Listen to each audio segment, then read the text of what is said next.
Guna bisa bersaing di babak round 4, PSSI dan jajaran pelatih timnas masih mengupayakan segala cara untuk menambah kekuatan mereka. Dan keputusan PSSI untuk mempercepat proses naturalisasi Mauro Zylstra dan Milano Jonathan dirasa sangat tepat. Pasalnya, target di bulan Oktober nanti setidaknya bisa meraih 4 angka dari 2 pertandingan melawan Arab dan Irak. Meski semua tahu laga ini akan berat, apalagi laga dimainkan di kandang Arab yang merupakan sarangnya tikus-tikus AFC. Sementara di sisi lain, melihat segala perubahan yang ada di skuad Indonesia dan kejutan-kejutan yang selalu diberikan oleh penggawa Garuda, mantan pelatih Arab Saudi, Roberto Mancini, memberikan peringatan keras kepada calon lawan Indonesia di babak round 4. Karena semakin diremehkan, Indonesia justru bakal menunjukkan tajinya di lapangan.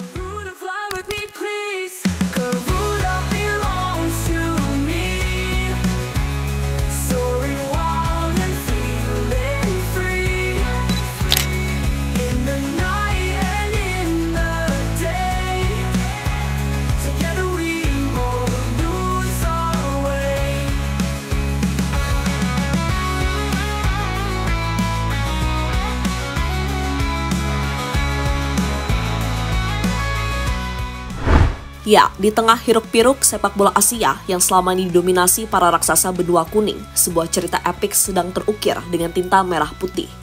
Ya, selama puluhan tahun, Garuda identik dengan tim yang diremehkan. Namun kini sejarah sepak bola Indonesia telah berada dalam babak baru. Bahkan FIFA mencatat bahwa Indonesia sedang berambisi menulis ulang sejarah sepak bolanya. Di mana dalam artikel berjudul Indonesia's Passovers Lesson for World Cup 26 Objective, FIFA membahas bagaimana tim Garuda berusaha bangkit untuk menciptakan babak baru dalam perjalanan sepak bola mereka.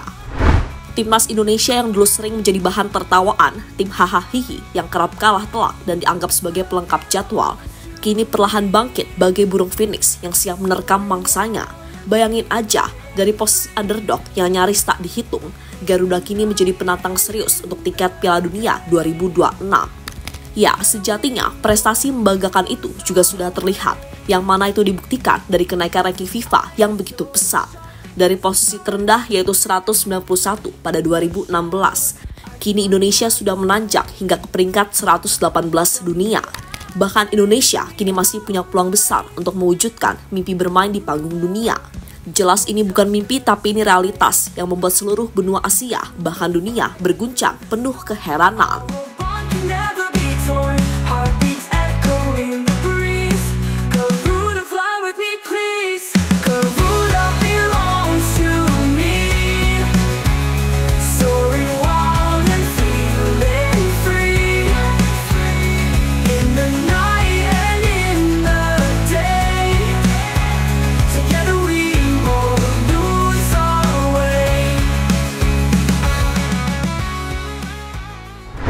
Dan untuk tetap bisa bersaing di babak round 4 dengan mengamankan 1 tiket ke Piala Dunia, tentu saja PSSI nggak akan tinggal diam untuk menyiasati ini semua.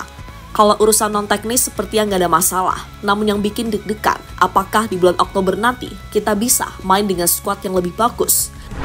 Tentu saja jawabannya iya, karena Pak Erick menegaskan, kalau Mauro Zylstra dan Milano Jonathan sedang diupayakan, apalagi setelah oleh Romani dapat dipastikan absen di bulan Oktober mendatang, dan proses kedua striker itu terus dikebut, bahkan dipastikan bakal rampung sebelum FIFA Matchday bulan September mendatang.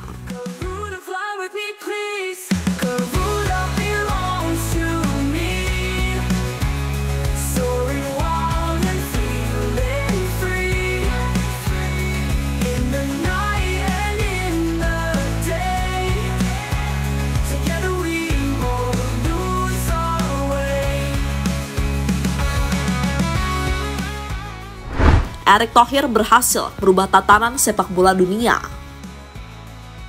Ya, suka tak suka, peta persaingan sepak bola Asia memang telah bergeser secara dramatis dalam beberapa tahun terakhir, dan pusat gempanya ada di Indonesia. Jelas semua ini dimulai dari strategi brilian PSSI di bawah Erick Thohir yang merekrut pemain keturunan untuk membawa mereka pulang membela Ibu Pertiwi. Dan memang faktanya, kebangkitan tim Garuda banyak ditopang oleh maraknya pemain keturunan Indonesia yang berumput di liga ternama Eropa. Sekali lagi, nggak ada yang menduga, tim yang dulunya diremehkan dan dianggap lengkap cerita, kini punya nilai pasar total skuad senior mencapai sekitar 606,62 miliar rupiah. Dan gak ada yang akan menduga tim dapat ranking 118 ini punya pemain yang merumput di liga-liga ternama Eropa seperti Belanda, Inggris, Italia, Jerman, ataupun Belgia. Selain itu, masih ada beberapa nama yang tersebar di liga-liga non-Eropa seperti Amerika Serikat, Thailand, hingga Malaysia. Tentu saja kehadiran mereka benar-benar menjadi tambahan berharga bagi skuad merah putih. Terutama mereka yang berada di Eropa, pada akhirnya bisa transfer ilmu ke pemain lain yang akan menjadi inspirasi serta bisa memperkuat teknik, fisik, dan mental bertanding pemain Indonesia. Hal yang sekali lagi mampu menempatkan Indonesia bukan lagi sekedar penggembira, tapi pembuat kejutan. Seperti dalam dokumenter sejarah, perubahan ini dimulai dari krisis, skandal korupsi PSSI, hingga reformasi besar-besaran, dan kini pelan-pelan itu berjalan ke arah yang lebih positif. Sementara itu, nggak cuma dari media-media ternama, beberapa tokoh pun juga menyoroti serta memberi sanjungan kepada Indonesia. Seperti misalnya legenda timnas Inggris, Michael Owen, di mana ia pernah berujar kalau langkah Indonesia saat ini sudah baik, hanya tinggal memperbaiki detail-detail kecil yang ada, maka misi untuk menembus panggung tertinggi bukanlah sesuatu yang mustahil. Bagi Owen, Indonesia sebagai negara dengan basis supporter yang luar biasa fanatik, sangat layak untuk bisa merasakan tampil di panggung tertinggi. Kombinasi yang dimiliki Indonesia sangat berbeda, ada passion untuk sepak bola dan gairah yang besar dari sebuah kecintaan. Ini akan jadi banyak kesempatan untuk pengembangan sepak bola yang lebih hebat lagi ke depannya. Saya mengidentifikasi Asia Tenggara dan Indonesia jadi yang paling lapar soal sepak bola.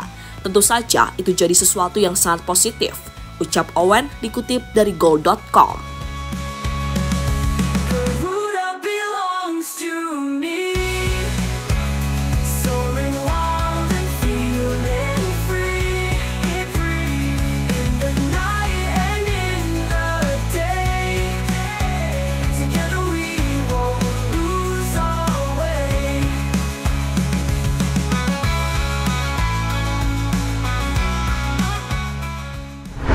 Mancini, mereka tim berbahaya. Sementara di sisi lain, mantan pelatih Arab Saudi, Roberto Mancini, sekali lagi menegaskan untuk tak meremehkan timnas Indonesia jika tak ingin bernasib sama dengannya. Karena sebelumnya, Mancini menganggap Indonesia hanyalah tim pelengkap di babak round 3 beberapa waktu yang lalu. Tapi kenyataannya, mereka datang dengan penuh kejutan dan semangat juang tinggi. Beberapa pemain keturunan baru didatangkan dari Eropa, dan Arab Saudi, arahan Mancini, tak bisa mengalahkan tim peringkat 124 FIFA saat itu. Selain itu, Mancini juga merasa heran sekaligus takjub dengan segala hal yang dilakukan PSSI. Baginya, pengaruh Erick Thohir di sini sangat-sangat terasa impact-nya, dan ia menegaskan kalau Indonesia beruntung punya ketua umum yang sangat-sangat luar biasa dalam diri beliau. Nah, Mancini sendiri meyakini kalau PSSI nggak akan selesai dengan dua pemain baru tadi, sebab kabarnya masih ada beberapa nama lagi yang diincar, yang mana jelas posisi striker adalah yang utama. Maka dari itu dia selalu peringatkan calon lawan Indonesia untuk tak meremehkannya, karena semakin diremehkan, Indonesia akan menunjukkan taringnya.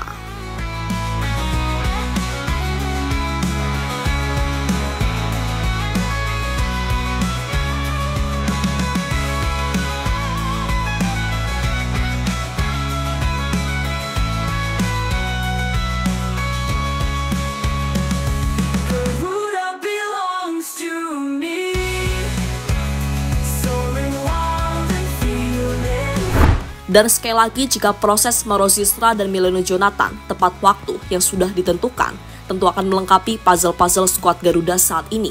Dan di babak round 4 nanti, dapat dipastikan Indonesia akan bermain dengan skuad 100% full Eropa. Mulai dari kiper, back, gelandang, dan penyerang, bermain di Liga Eropa semua. Wah, makin gak sabar nih.